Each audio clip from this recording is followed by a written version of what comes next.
Alright guys, how's it going? I just got here to the school. Me and Chris are going to be going on a instrument cross-country trip to Tuscaloosa, and I figured we'd bring you guys along to come join us again. We're going to file IFR, go up there, go check out the city.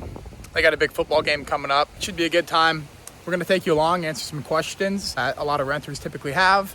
And if you guys have any additional questions, please feel free to drop them in the comment section because we'd love to answer those. So we hope you guys enjoy. Chris already got the flight plan all filed, and he already got everything all briefed. Pre-flight completed as well. So did one final brief, basically going over the route we're doing and the flight plan today. As you guys can see, it is pretty much IFR conditions. Ceilings around here are at 1,500 feet. And then at Tuscaloosa, the ceiling's 700 feet. So we're gonna be in the clouds a lot this flight, which is totally safe. And that's actually a lot of fun, especially when you're proficient and you feel comfortable flying in the clouds. So we'll show you guys what that's like. We're about to get the engine started here, and then we'll go ahead and check in on the climb. And then today with this video, we're gonna do a lot of questions for Chris. Just typical renter questions, which we'd love to answer. So we'll check back in for that.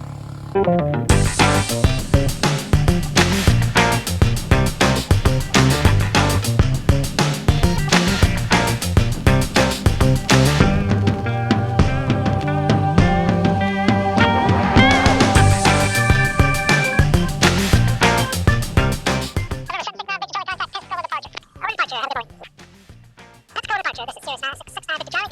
We're with you, passenger 6 Charlie. 6 Charlie, 10 Parker. I got comment 7 Bravo. I got 5 7,000, Charlie. 6 Charlie, I got the kilo deep to go to the airport, that's over there too. Then I got a 2,000 proceed direct airport. Okay, after 2,000 proceed direct Tuscaloosa, average Charlie. Alright guys, so me and Chris are up here in the climb now. Got everything all dialed in. We're on autopilot now.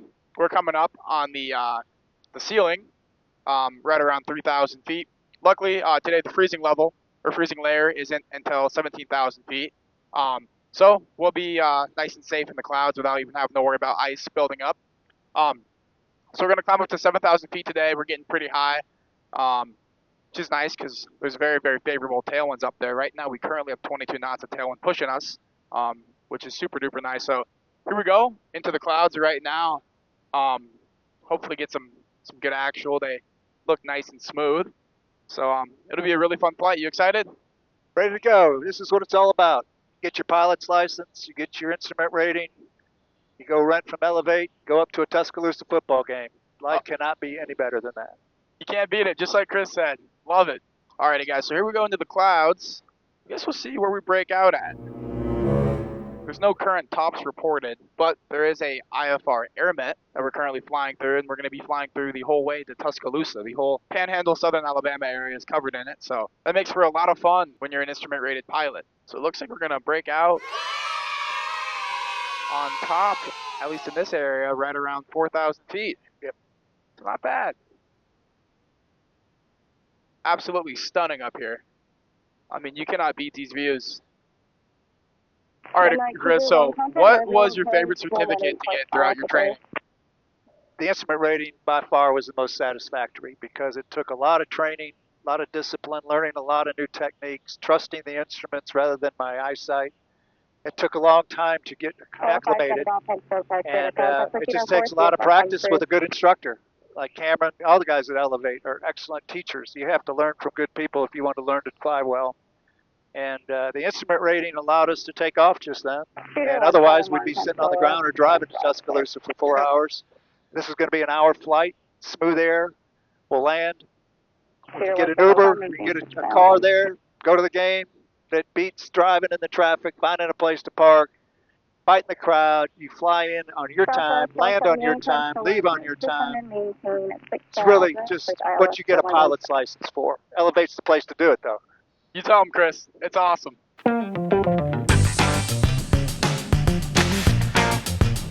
Okay, so right now we're level at 7,000, smooth air, but the radar is showing us we've got some weather up ahead, probably about 20 miles ahead. I can see it starting to build right now, so we're probably going to have to talk to air traffic control and ask them for some permission to deviate our course, to go around some of this heavy stuff.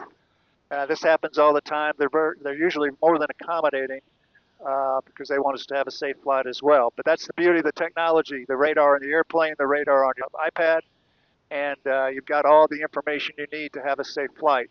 You just have to watch it and manage it. That's all there is to it. So this should be kind of exciting. We'll keep you posted. Definitely, yeah. I think one of the most interesting and probably fun thing about being a pilot is nothing's ever the same. Like you'll never do a flight to a destination and have it go the exact same way it went the initial time. So we're always making changes up in the air. We plan to go, direct to Tuscaloosa from Gulf Shores. Now we're going to have to change our course a little bit, which it's always fun having to, Cat 1-1, mobile approach, change mobile something clear, or 2996. actively be, monitoring your flight plan, seeing if it's actually going to work the way you planned it on the ground. And, it happens that it's not because some storms from the west shifted east, so now they're in our direct flight path. So like Chris said, once we get closer, we'll monitor it, and then he'll make the pilot in command decision to basically deviate it or punch through it. So we'll check back in. Alrighty, guys. So here's a pretty nasty cell. We got Chris. Who's going to deviate us out of it. Yeehaw!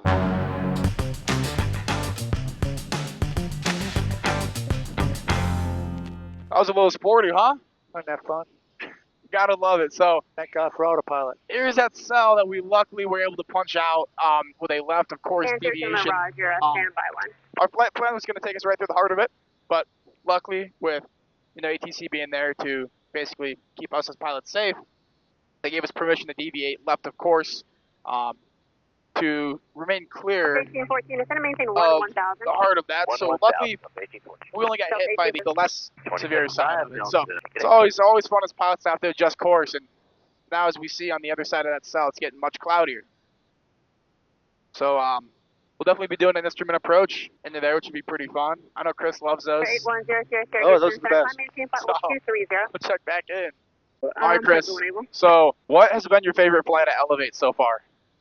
I would say today is probably my favorite flight because we are in and out of the rain clouds and 2711, counting on the radar, the autopilot, and very friendly ATC, by the way. They're very, very friendly, very, very confident. We feel very, very safe. We do. So this is just about as beautiful as it gets, and it's a challenge, which is what you fly for. Exactly. Always love a good challenge. Always love one.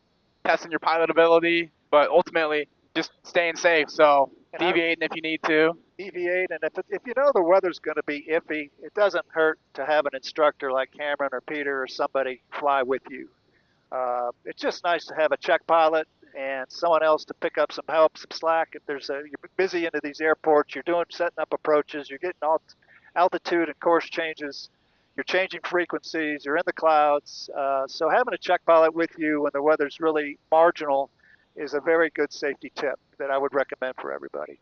I even do it on VFR days when I feel like it. So. Yeah, hey, it never hurts. You'd always rather be safe than sorry, and proficiency is extremely important. If anyone out there is interested, we have a transition course for the renters. Chris went through it. He excelled. Basically, the transition course will bring you from whatever airplane single engine land that you were previously flying, and it'll get you up to speed and very proficient in the Cirrus SRs. We can do that transition training for you. Chris, he came from flying steam gauge, six-pack aircraft, like 1970s, 1980s, and now he's flying a brand new 2021 Cirrus SR20 G6, and I know he's in love with the cockpit, all the avionics, the systems. It's just like a magic video room up here.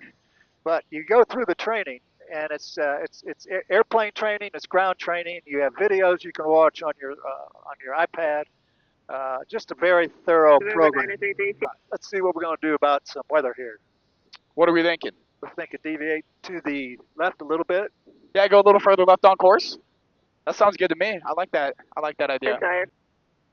Alrighty, guys. So me and Chris just broke out.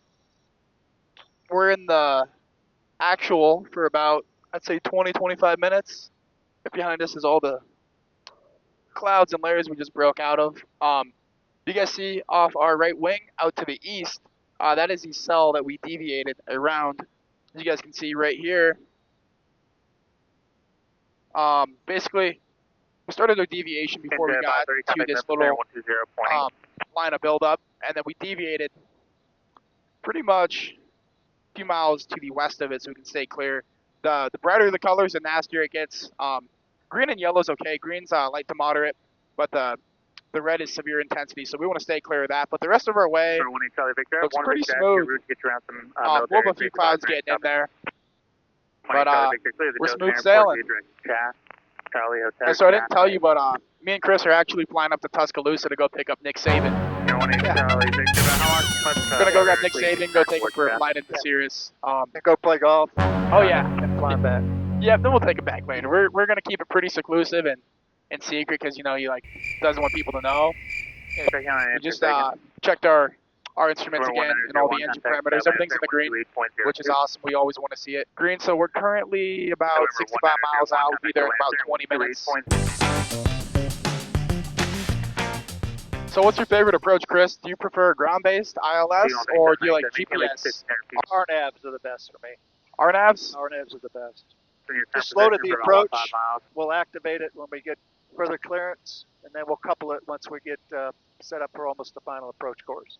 Sounds awesome. So when Chris said couple it, he means we're basically going to activate the approach on autopilot. So we're going to have the autopilot and navigation GPS system fly the approach down because we just got weather, and currently at Tuscaloosa the ceilings are 600 feet. Clouds are always given in a above ground level altitude, but we always fly in a above sea level altitude. So got to do a little bit of mental math. But the approach is basically going to take us down to 582 feet above sea level safely, which is looking like 500 feet above ground level. So we have about 100 feet of buffer between the clouds and seeing the runway. So it's a little questionable, but we should definitely break out. At least we're hoping so. Nick Saban might be a little upset. Yeah, we can't pick him up for our golf round. Yeah, he'll just have to do it another day. True that. But hey, that's something that us as pilots are always, willing to accept. You always have to be ready to pivot. So Chris filed a alternate airport of Birmingham, right? That's correct. And you should always be thinking on an instrument approach on a day like this that you're going to go missed approach. Yep. In your mind, you got to be convinced you're going to be ready to go missed approach because it's tight, and you don't want to be surprised. So you want to have the approach plate read, all the minimums known, all the altitudes known, and be ready to just go around if you get to the point where you don't see the runway and you're low enough. You got to go around. You got to mentally prepare for that. Definitely. I could not agree more. Always be ready to execute the missed approach, go around. You can always try again, but don't ever want to push it. Check it out, Chris. We got a little rainbow 432 is Canberra. right over there. You're number 4 for the airport, Tuscaloosa Airport. Expect RNAV 22, they're landing runway 2212.